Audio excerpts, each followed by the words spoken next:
Alors, bonjour, chers abonnés de notre merveilleuse page Smile School et de toutes les autres pages Smile, ainsi que les abonnés de la page Coach KBG. Alors, aujourd'hui, je vous fais une autre vidéo pour nos chroniques éducatives habituelles et vous rappelez que les chroniques éducatives sont ces vidéos que je fais tous les jours pour vous. Et dans chaque chronique, nous abordons une thématique différente. Et pour ce matin, nous allons parler effectivement d'un autre sujet très important. Nous allons parler du cerveau. La dernière fois, lorsque je parlais de notre formation Apprendre à apprendre, je vous ai dit, l'une des plus grosses richesses que nous possédons, c'est notre cerveau, c'est notre mémoire. Parce que c'est en fait la plus grosse énigme de tous les temps. Et jusqu'à ce jour, les chercheurs continuent toujours de mener des enquêtes, de faire des recherches afin d'effectivement mieux comprendre le cerveau et de le rendre beaucoup plus productif que nous l'utilisons déjà. Et pour cela, qu'est-ce que nous allons faire? Nous allons parler aujourd'hui dans l'apprentissage de deux modes de pensée. Vous savez, le cerveau a deux modes de réflexion et d'apprentissage.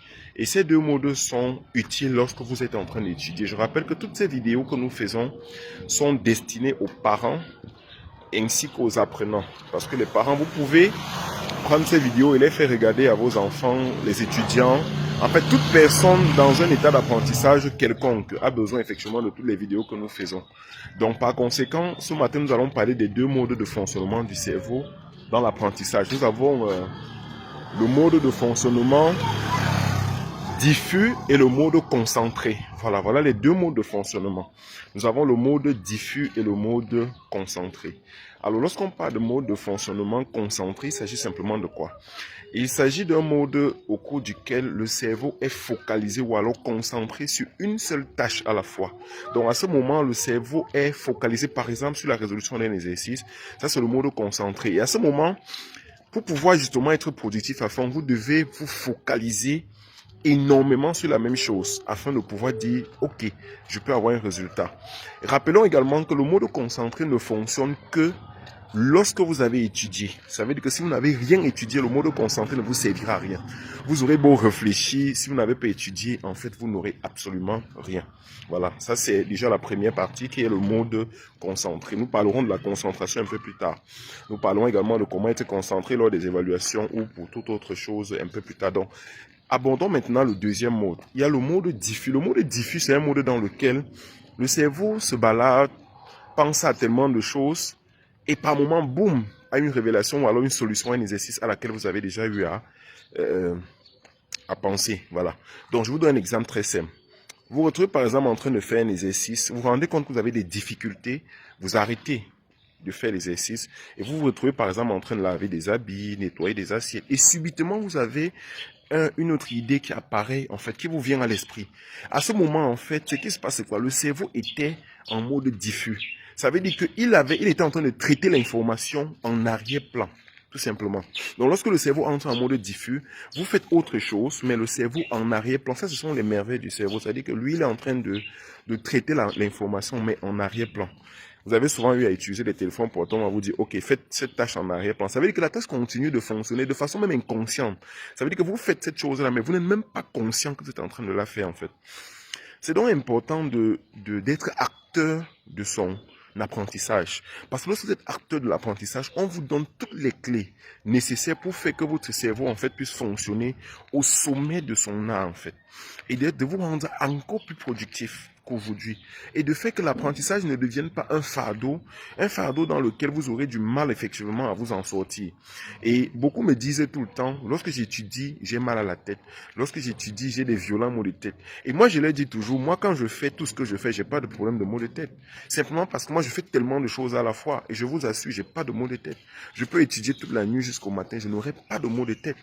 Pourquoi cela? Tout simplement parce que j'ai appris à utiliser mon cerveau. J'ai appris à le mettre en mode diffus et à le mettre en mode concentré. Lorsque je me rends compte en fait que une situation est un peu difficile pour moi à résoudre, qu'est-ce que je fais? Je m'arrête et je passe à autre chose. Parfois, je suis en train de visionner peut-être les quelques rares moments où je visionne, parce que je visionne très rarement, peut-être 10 à 15 minutes, je peux dire à la limite par jour. Alors pendant que je suis en train de regarder peut-être un sketch, un truc pour me détendre, qui me fait rire, je suis en même temps en train de réfléchir. Et subitement, boum, j'ai toujours de quoi écrire à côté. Et dès que ça arrive, j'écris directement la solution. Vous voyez un peu? Donc, il est important, en fait, de devenir acteur de son apprentissage. Et pour conclure cette vidéo aujourd'hui, je vais partager avec vous une stratégie lorsque vous êtes en mode évaluation. Il s'agit de la stratégie Hard Start. Hard Start. C'est une stratégie en fait que vous pouvez utiliser lorsque vous composez, lorsque vous faites face à une évaluation, un devoir ou toute autre chose. La stratégie consiste en réalité à faire quoi concrètement? C'est une stratégie qui consiste par exemple lorsque vous faites une évaluation, un devoir ou un test, à lire intégralement le sujet auquel vous avez entre les mains, vous lisez intégralement le sujet et après avoir lu le sujet, qu'est-ce que vous faites?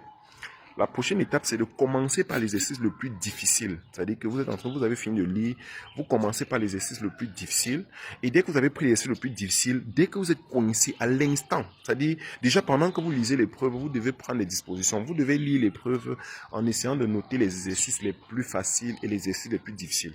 Après, vous commencez maintenant par l'exercice le plus difficile. Dès que vous avez commencé l'exercice le plus difficile, vous traitez jusqu'au moment où vous rencontrez un obstacle. Ça veut dire une difficulté particulière. Dès que vous avez rencontré la difficulté particulière, vous vous arrêtez. Vous vous focalisez maintenant sur l'exercice facile. Et pendant que vous êtes en train de faire l'exercice facile, le cerveau maintenant entre en mode diffus concernant l'exercice que vous avez fait. Parce que l'exercice facile, c'est en fait là où vous devez être concentré. Et comme je l'ai dit précédemment, vous ne pouvez être concentré que lorsque vous avez déjà étudié parfaitement la leçon. Et à ce moment maintenant, le cerveau travaille. Quand vous allez revenir sur l'exercice en question, là, vous aurez des éclats de solutions. Vous aurez des possibilités maintenant de trouver l'exercice. Et c'est ça une stratégie importante.